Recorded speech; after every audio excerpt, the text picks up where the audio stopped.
Son las 6 de la mañana. Llega la hora de la verdad. Para pensar y analizar las noticias de Colombia y el mundo. La hora de la verdad.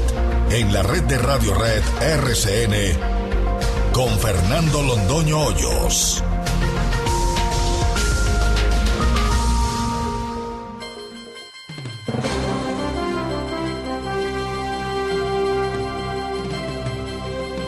Buenos días. Son las 6 de la mañana de este lunes 2 de septiembre de 2013.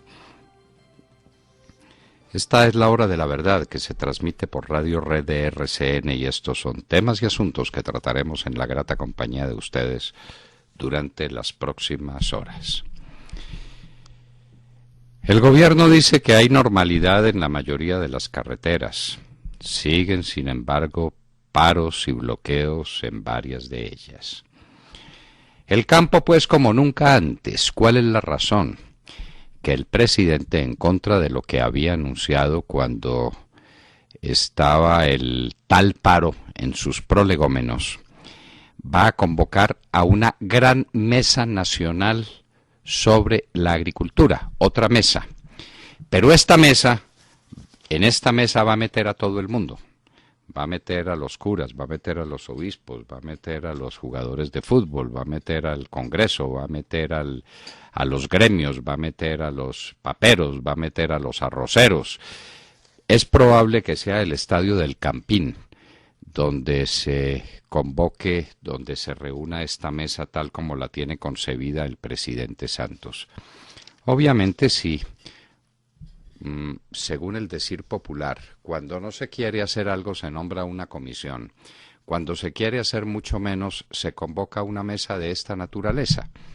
Curiosamente, el único grupo, la única institución no invitada es la que tiene todo que ver con el tema de la crisis en el campo, la Junta Directiva del Banco de la República. Lo que quiere decir que el presidente Santos no entiende en qué consiste el conflicto agrario del país, en que nuestros campesinos no son competitivos. ¿Y por qué no son competitivos? ¿Porque siembran mal las papas o porque ordeñan mal las vacas? No, en absoluto. No son competitivos por una serie de razones macroeconómicas fundamentalmente. Las otras tienen que ver con el problema de la infraestructura del país. Y en eso estamos, en que vienen papas más baratas y arroz más barato y leche más barata y café más barato y en proporciones cada vez crecientes del Ecuador y del Perú, porque aquí las cosas son caras. Y son caras porque tenemos la moneda más fuerte del mundo. Y además no somos eficientes porque no tenemos carreteras. Y el presidente no invita a su mesa ampliada ni al Banco de la República ni al Ministerio de Transporte, para que explique por qué razón no hay carreteras, y a los gobernadores y a los alcaldes, para que expliquen por qué razón no hay vías secundarias y ni hay vías terciarias, por qué no llega el dinero, por qué no hay contratación, por qué no se mueve el país, en una palabra, por qué no hay gobierno. Pero en todo caso, dicen pues que la situación está controlada, ya firmaron con los indios quillacingas, ya el presidente Santos se puso una ruana que, pues a decir verdad, le luce muy poquito, porque a él le lucen más los atuendos londinenses, pero en fin, se puso la ruana y dijo que ya todo había quedado arreglado, que todo cambie para que nada cambie. En este fin de semana hubo un hecho que pasó desapercibido para todos, como pasan desapercibidos los grandes hechos nacionales. En Río Blanco, Tolima, fueron asesinados un teniente y 4 soldados. La instrucción es obvia, háganlos a un ladito, mándenselos a las mujeres y a las madres y a los huérfanos para que los entierren ahí de cualquier manera y no vuelvan a hablar del tema. Lo mismo fue asaltado un convoy de la policía, asesinado un policía y heridos otros 3. Eso, mientras sean policías, pues qué más da. Y después de todos los que quedaron heridos en las trágicas jornadas del paro nacional, o como se le quiera llamar, pues 3 más ni va ni viene. La indiferencia del país con sus hombres en armas es absolutamente indescriptible, es colosal. Y obviamente los primeros que tienen las instrucciones de enterrar y callar son los comandantes de las fuerzas militares. No dicen una palabra sobre el tema, no rinden un homenaje, no convocan a la gente a que se dé cuenta del drama que están viviendo nuestros hombres de combate. Son nuestros soldados, es nuestro pueblo, son nuestros oficiales, jóvenes llenos de ilusión que van a luchar y los asesinan. Pero que no vayan a dar de baja a un bandido, que no se les ocurra dar de baja a un bandido, porque lo que se les viene encima. A propósito de este tema, el presidente Santos, cuando vio nuestras ciudades desbocadas hacia el abismo de unas manifestaciones sin control, resolvió militarizarlas. ¡Qué peligro, por Dios! ¡Qué peligro! Los militares no son para eso, no están instruidos para eso. No tienen esos aparatos de Robocop que tienen las fuerzas de policía, dispuestas para que les caigan piedra y no pasen nada, y armados para repartir bolillo. El soldado está armado de un fusil que no se puede dejar quitar. No tiene coraza, luego una pedrada lo puede matar. Una respuesta de un soldado con un fusil, de los que tienen un fusil Galil a 40 metros de distancia, mata 6 u 8 o 10 personas.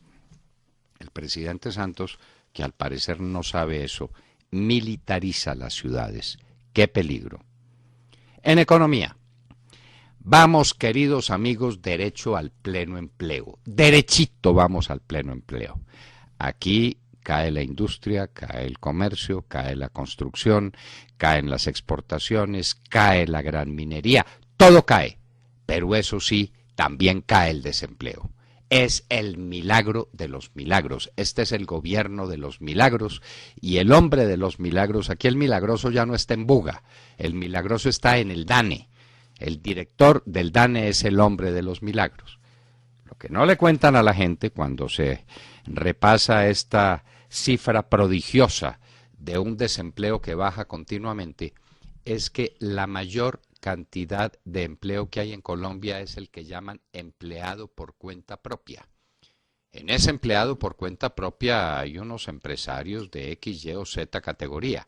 La inmensa mayoría de ellos es la gente que para rebuscarse el pan tiene algo que hacer, que empujar un carro de madera con unos mangos adentro, si son mangos peruanos mejor todavía, o tiene que hacer muecas en un semáforo para que le den una moneda, o tiene que decir que cuida los carros o que limpia los vidrios, tiene que hacer alguna cosa. El rebusque es la gran creación de empleo en Colombia. Eso no lo dice el DANE. El presidente lo que dice es que este es el país que más empleo produce en América. De ese empleo, líbranos, Señor. Esos empleados fueron los que salieron a hacer la sonada en las grandes ciudades y especialmente en Bogotá. Esos empleados, esos jóvenes que no tienen ni Dios ni ley, pero que se ganan la plata en las ollas y que distribuyen cocaína y que contribuyen a todos los procesos extorsivos, esos son los empleados del DANE. La verdad, hay que contarla completa. La situación del país, la situación social es crítica, como estas últimas jornadas lo han puesto al descubierto. La indagatoria a Luis Alfredo Ramos, el exalcalde de Medellín, exgobernador de Antioquia, expresidente del Congreso de la República, ex embajador en la OEA y candidato a la presidencia de la República, fue recibido en indagatoria. La hora de la verdad tiene las informaciones respectivas. Las hemos estado buscando pacientemente y lo tenemos todo en la mano. Definitivamente hemos llegado a la conclusión a la que llegamos en el primer minuto. Se trata de una persecución política judicial contra cualquier cosa que se asemeje, huela, esté en las vecindades del movimiento político de Álvaro Uribe Vélez. Esa es la realidad. Contra Ramos no hay nada distinto de acabar con la candidatura de uno de los más posibles presidenciables. Y a propósito, ¿qué pasa con la candidatura al Senado de Álvaro Uribe Vélez? La estamos esperando, minuto a minuto, segundo a segundo. Presidente Uribe, es ya. Al país se le cierran todos los horizontes. Hay que darle una luz de esperanza. Eso no da tregua. En Arauca fueron capturados 6 guerrilleros. En un plan de asalto especial del gobierno nacional, desplegaron tropas y cayeron sobre estos hombres del ELN. Sorpresa, de los 6, 4 eran niños de entre 14 y 16 años. Eso es el ELN, y esas son las FARC, y esos son con los que estamos negociando. Estamos negociando con unos criminales, violadores del derecho internacional humanitario. Lo primero que hay que poner a salvo en un conflicto de cualquier naturaleza es a los niños. Pues ahí está otra vez la visión. Gran éxito del ejército. Logró capturar 4 niños con un fusil en la mano. Esa es la desgracia. Pero esa es la desgracia que no ve el presidente Santos y ya nos va a montar la mesa con el ELN. Como le pareció poquito la mesa con las FARC, entonces nos va a montar la mesa con el ELN.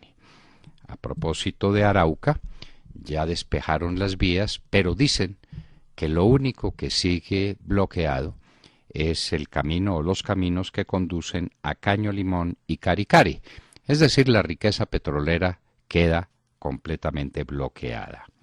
También hablan de los bloqueos en el Huila, bloqueos por todas partes, producidos por los arroceros, otros desesperados con la competencia internacional. Cerrado estuvo el páramo de Berlín entre Cúcuta y Bucaramanga, no tenemos un reporte de las últimas horas. La situación pues es muy tensa en muchos lugares del país. La Cancillería colombiana protesta por el uso de armas químicas en Siria. ¡Qué valor! ¡Qué decisión!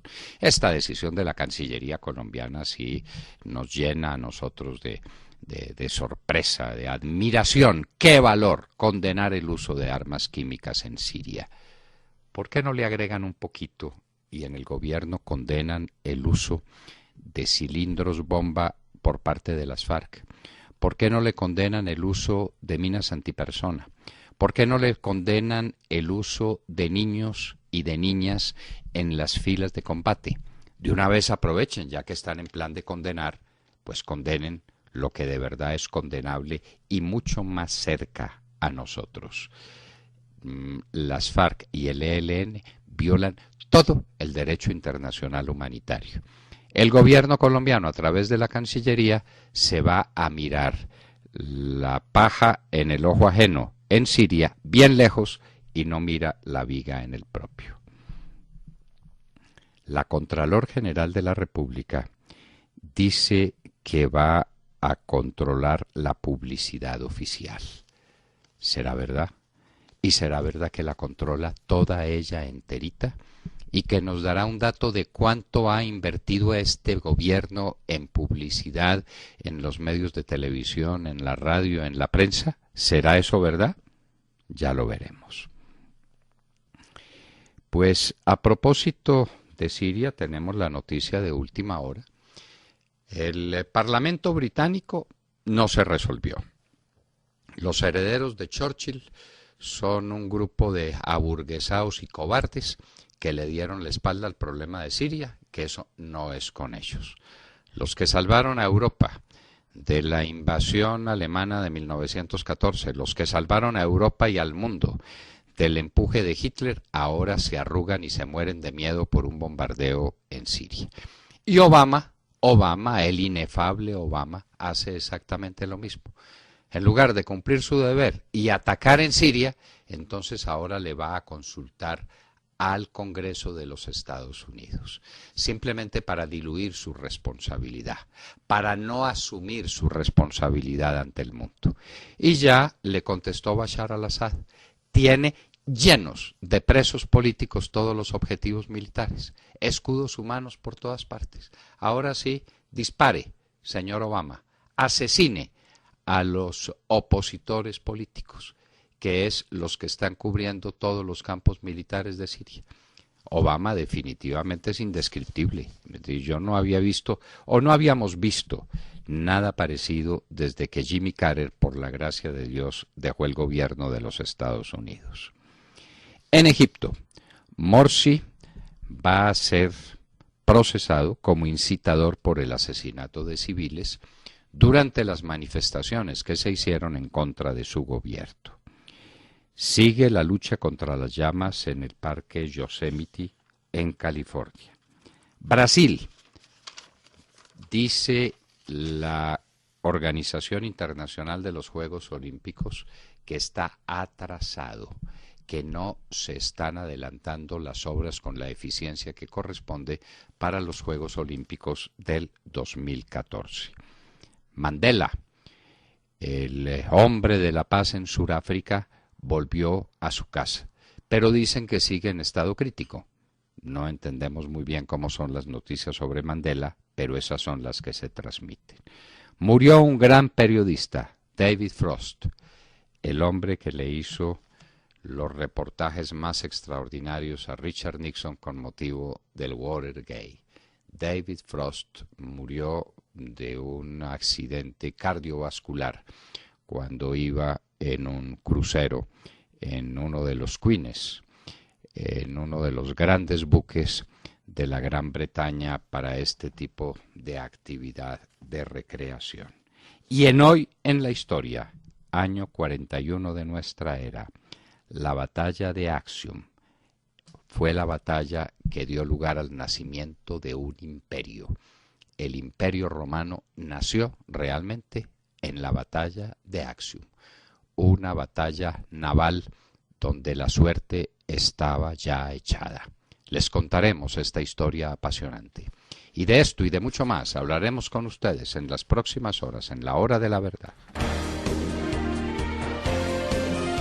La Hora de la Verdad, con Fernando Londoño Hoyos, en Radio Red de RCN, Bogotá, 970 AM, Medellín, 710 AM, Cali, 1200 AM. Muy buenos días. Qué música tan romántica para estos momentos tan tensos. Dicen que la música amansa las fieras, pero yo creo que ni con esa música. Terrible la muerte de ese conductor cuando le lanzaron una piedra y le dieron directamente en la cabeza y falleció. Colombia, sin lugar a dudas, ha vivido días difíciles de enfrentamientos, vandalismo y caos. Yo prefiero pensar que ha vivido, porque el país estuvo en estado de toque de queda, ¿no?, por las manifestaciones violentas. Hubo muertos, heridos, desabastecimiento y saqueos. Es la imagen de una Colombia en estado de anarquía total. Yo creo que esa imagen es indiscutible.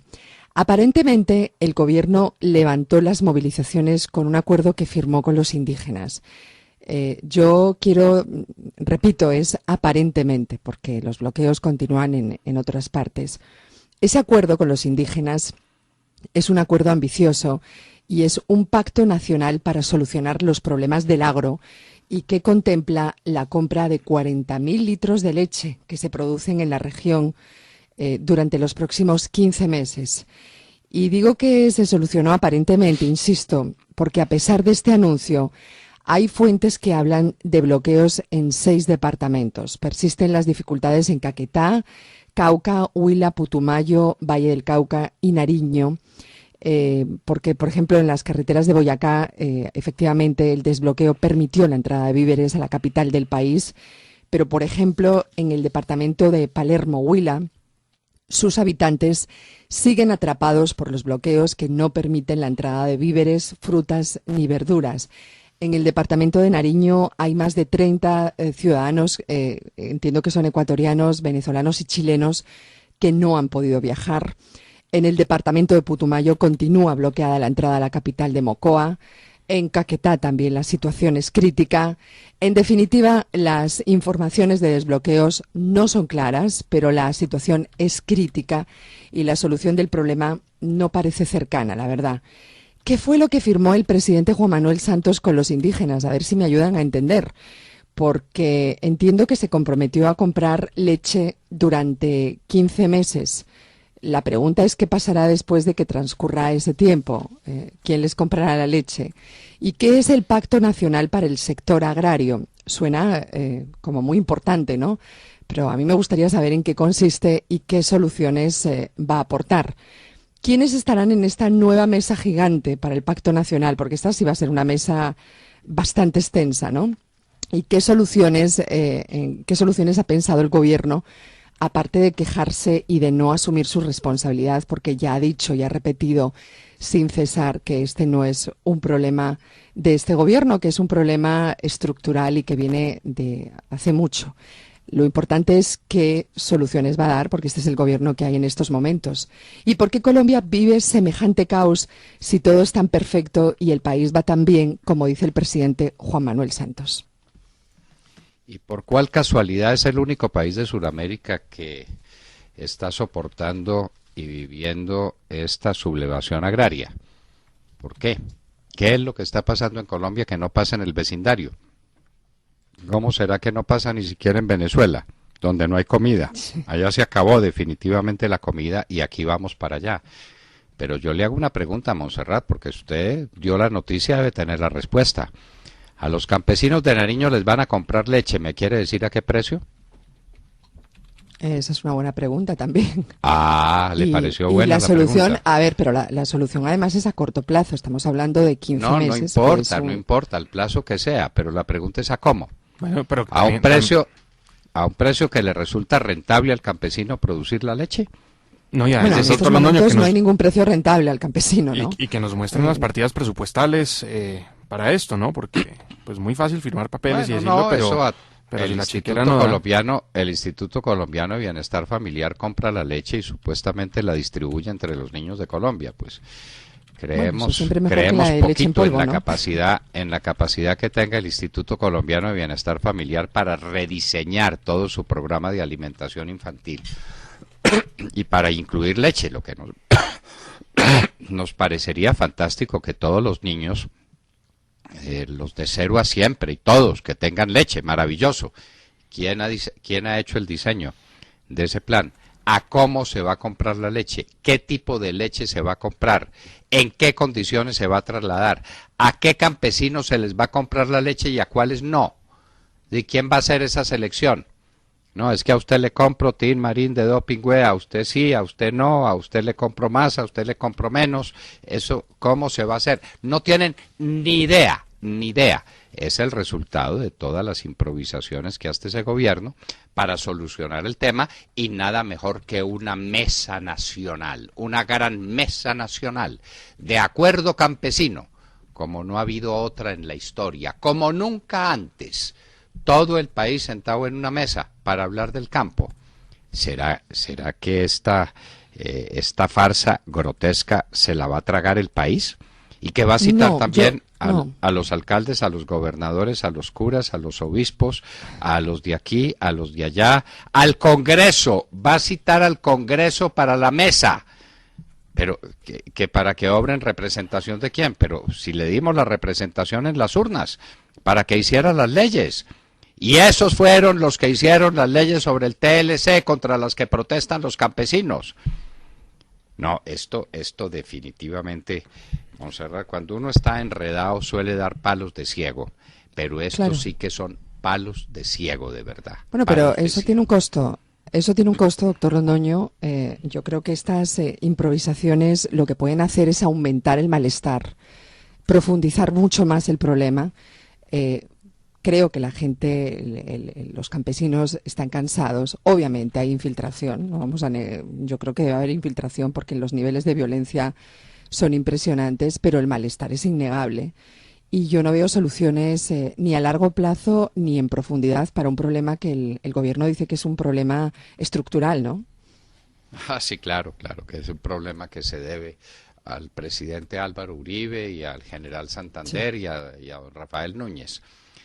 Es que cuando uno es un inepto y entonces no es capaz de resolver los problemas, resuelve echarle la culpa de los problemas a todos los demás y no los afronta. Ese ha sido el estilo. Sí, problemas fundamentales, problemas fundamentales. La revaluación del peso. Un peso colombiano tan fuerte que hace que cualquier producto importado en Colombia resulte barato. Eso es un problema estructural. No hay competitividad. ¿Por qué no hay competitividad? Por muchas razones. ¿Dónde están las carreteras que prometió el presidente Santos? La locomotora de la gran construcción de obras de infraestructura. A ver, ¿dónde está? Muéstreme una que se haya empezado en este gobierno. No hay ninguna. Entonces, va a citar también a la ministra de Transporte a que explique por qué no hay carreteras. Y a los gobernadores y a los alcaldes que explique por qué no hay vías secundarias y vías terciarias. Y por qué la gasolina en Colombia es la más cara de América. A ver, deme una explicación. Porque está llena de impuestos. ¿Va a quitar los impuestos? A ver, señor ministro de Hacienda, ¿con qué va a reemplazar la plata que deja de recibir usted por los impuestos a la gasolina? Y por las tasas y las sobretasas, las tasas municipales, las sobretasas de los departamentos. Aquí a la gasolina y al ACPM y a todos los combustibles les colgaron toda clase de adornos como si fueran un arbolito de Navidad. Todo el que le faltaba plata, una sobretasa aquí, una tasa allá, un impuesto acullá. ¿Por qué aquí son más caros los insumos agrícolas que en el vecindario? ¿Por qué? Tiene que haber un problema estructural de distribución. ¿Por qué no lo ha manejado este gobierno? Por inepto, por incapaz. Porque la superintendencia de industria no es buena sino para dar declaraciones y para hacer fanfarronadas. Y tenemos este resultado. Todos son problemas de comercialización, uso abusivo de posiciones dominantes en el mercado, que desde la Constitución se dice que está prohibido. Todo eso es la verdad.